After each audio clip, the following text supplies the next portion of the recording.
90 days on hard mode, an honest experience. This is not my post. Enjoy today's message. It's important to point out that I've never had a porn addiction of any sorts. I have a girlfriend who I've been with for just about 3 years. She goes to school about 50 miles away, so we have sex roughly once or twice a week when I am able to visit her. I think it's also important to mention that at the time we were in a polyamorous relationship and had been for a year and a half. There were periods in my life where I would masturbate once a day and then periods where I might go 2 to 4 weeks at a time without it. This may strike most of you as odd, but I never watch porn, ever. I just never fell into that habit. With that being said, my results might differ greatly from those who have suffered from that addiction. Regardless, I still felt taking the 90-day challenge was something I had to do. A number of issues were popping up in my life that were pointing towards this direction. I dabbled with the challenge, previously went somewhere around 45 days without releasing.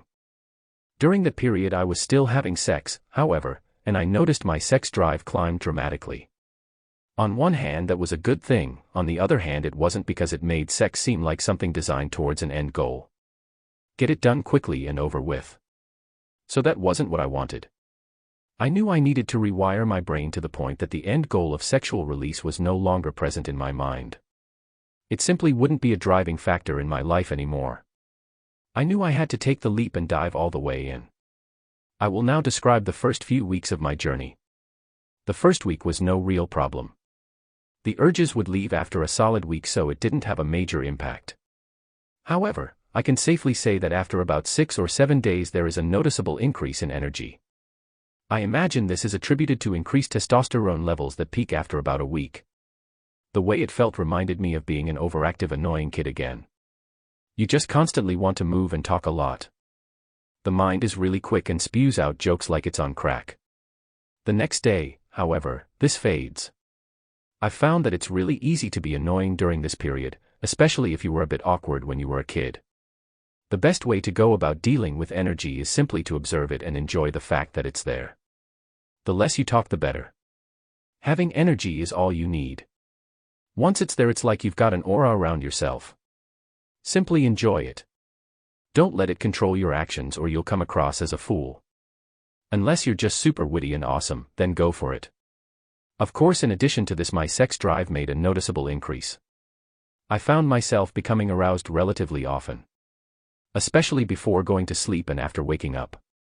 During the first few weeks I'd often have visions that my girlfriend or other beautiful women I'd never seen before were sleeping with me. However, throughout that time I never gave in to any sort of temptation. I merely observed the sexual energy and let it be. After these initial changes, several other things happened. It's difficult to say what's attributed to the celibacy and what is a result of other changes in my life. Everything is interconnected, so I can't say with certainty Nofap is the sole cause of these effects, but I will describe the differences I noticed during this time. I will now explain the levels of focus I experienced on this journey. From what I could tell, my mind and body seemed to be cycling through various different areas of focus in search of an outlet for the increase in sexual energy. I first noticed this after about a month or so in, and I realized I continuously alternated between various obsessions. They occurred as follows, each lasting from several days to a week. 1. Increased sex drive, numerous sexual fantasies and visions as I described earlier. 2. Increased appetite, dramatically increased appetite and craving for high-protein foods. All of a sudden I felt strong cravings for peanut butter. I have a very healthy diet, so I wasn't nutrient deficient in any way. This was new, and I actually put on about 8 pounds in about 2 weeks, which I've never been able to do before. 3. Increased compassion and love. I really wanted to be around my girlfriend. There was a lot of loving warmth and connection going on between us during this time. I never saw her as a sex object, but the sexual identification was beginning to dwindle away and our friendship was growing stronger as a result. 4. Increased social drive. I suddenly had a strong desire to be incredibly social. Note that I wrote increased drive, not skills. I felt I wanted to be more social, but this is not to be confused with becoming better socially. Becoming better can be a result of being more social, but you just don't magically become a better public speaker or what have you. Anyway, I went out a lot and tried to make a bunch of new friends during this time. I work on a computer, so during work I was really active on Facebook for this period. There was an urge to connect to everyone. I should also mention during this period I went out to raves several times. My other job is to shoot and produce videos of musical events, so I'm already around dance music culture a lot. Thus I'm used to seeing and interacting with a lot of women who are barely wearing anything. I went to one party during this time where nearly every single girl was extremely attractive and sociable. I talked to and got hugs from a lot of them. It's safe to say that night consisted of some of the strongest temptation I'd faced up to that point. I resisted though and suffered a painful night of blue balls and very little sleep, but it was worth it. You power through. I should also say that I've never been the type of person to enter random hookups. When I was younger I was pretty socially awkward and terrible with girls. I still am sometimes, especially after a large coffee, but I've since improved a lot socially. I don't have an issue at all with interacting with women. However, for the first time a girl I'd just met ended up making out with me. Honestly, I didn't enjoy it. It was weird and random and felt dirty. Plus I was becoming even closer with my girlfriend. Remember, we're in an open relationship. So it was starting to feel more unnatural. All of these increased social skills that can potentially result from the increased social drive seem to be what this community refers to as superpowers. I have to say that the superpowers won't last. From what I observe, the superpowers are nothing more than the results of your brain cycling its attention through what to focus on as it reroutes sexual energy. In other words, you're no longer taking up space in your brain thinking about sex all the time and expelling prana, so your brain now has all this free space it doesn't know what to do with. It's like cleaning up your room. All of a sudden there's a whole lot of free space and you feel like something needs to be there. This brings me to the next cycle I noticed. I will now talk about my increased imagination. There was a period of about a week where my imagination was extremely active. I was getting all sorts of crazy ideas and visions and even felt as if I were seeing things for a day or two. This was really strange, but like any of the other effects, can be channeled if used effectively. After these cycles, things seemed to level out. At about day 45 I suffered the strongest urges up to that point. I pretty much experienced 3 straight days of arousal and an entire weekend of blue balls. It was painful and extremely annoying, but I dealt with it and powered through. That's one of the most important lessons. Just power through. It doesn't matter if it hurts. Once I was over that hump though, it was as if something clicked. Something inside said, "You've succeeded. Congratulations. It will be easy from here." And it was. Everything leveled out and felt normal. The focus ended up settling on a general increase in creative output. I had just started a new job around November and was extremely focused on succeeding in that department. Other than that, I became obsessed with producing music and my own creative pursuits. I'm still in that phase right now, which has lasted over a month. The last 45 days I've had very little sexual arousal at all and haven't thought much about sex or women at all. I've been mainly focused on myself. Here is where I begin to notice the negative effects. I think cutting out masturbation is a good thing. Cutting out sex, however, is not. Let me remind you that these are the results I experienced for me. Each person has his own subjective experience. I am just being honest with my own. The reason I think this can be potentially negative is that I've started to feel somewhat robotic. My theory is that when you completely remove any sort of sexual energy from your life, you also remove the human aspect of yourself. You become a creative machine. I now see how Tesla and Mozart were creative geniuses.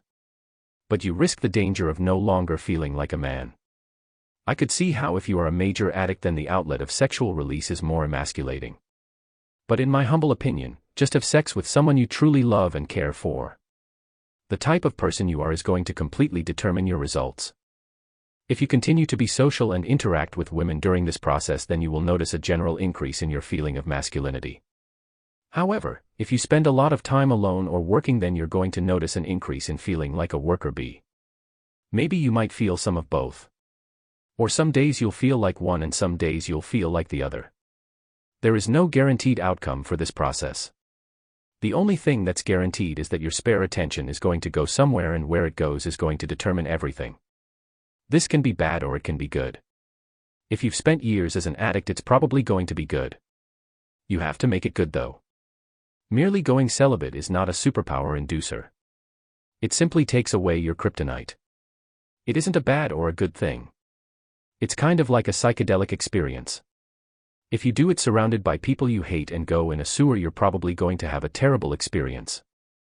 However, around people you love with good music, good food, a beautiful setting, and plenty to do, you're going to feel great. The result is completely up to you and your circumstances.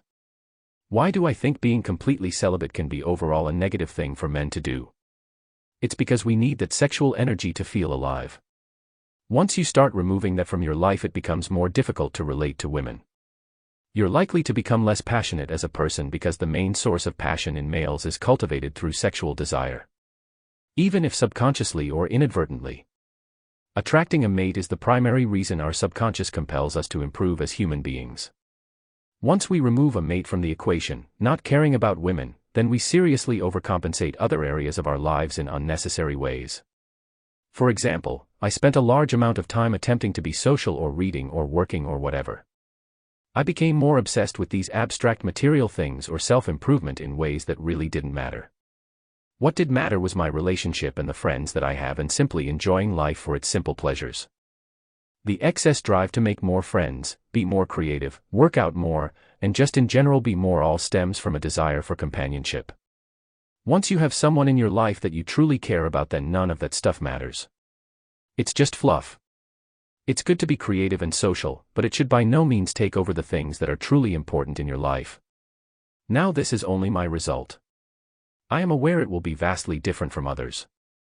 I experienced this result because what the 90-day journey showed me is that my incessant attempts to improve myself are borderline absurd. I'm already in a great relationship and have great friends and a great job and everything I could need. Why am I trying so hard to be better and achieve more? I can afford some faults here and there. That's not meant to sound pretentious at all. I'm just kind of a self-improvement freak, and so my ultimate lesson was to take it easy, chill out. Masturbating once in a while probably isn't going to kill me. I should also mention that during this time my girlfriend and I became even closer. Odd considering we didn't have any sex at all. So close that we actually reverted back to being completely monogamous. Something neither of us thought would happen for a long time. It's amazing how much this experience connected us. All that being said, I think I can say that I felt at my absolute best during the first week or two when I was still feeling aroused but resisting it. I disagree with the idea of avoiding any arousal or triggers altogether because I think strength only comes when you're resisting against something. When there is nothing to resist, there is no payoff. However, when you're faced with an obstacle and you say, "Nah, I got this," then it's as if a light switches on. You suddenly feel an increase in power and confidence. So what I really enjoyed was actually intentionally turning myself on and just observing and feeling the energy. My technique was to meditate and only imagine something arousing. No body contact at all. Pure imagination. Feel it. Then let the feelings subside. After this I felt awesome. There was a lot of sexual energy, but a willpower that was able to keep it under control. That made me feel like a man. Now with my conclusion to all of this, so I think what I really learned from this experience is that Nofap isn't going to give you one specific result. The results are greatly varied and completely depend on what kind of person you are. If you're someone who's gone through years of addiction and chronic masturbation, then it's going to be extremely healthy for you. However, if you're like me and never really had a major problem with it, it might actually harm your sexual energy. Regardless though, you will still learn something great about yourself and it will be worth the challenge. Even if it's not what you expect. I didn't expect these results. I expected to feel superpowered. Instead, what I got was a realization that the superpower has already been there the whole time. I just needed to wake up, quit trying so hard, and appreciate all the great things around me. Until next time, cheers lads.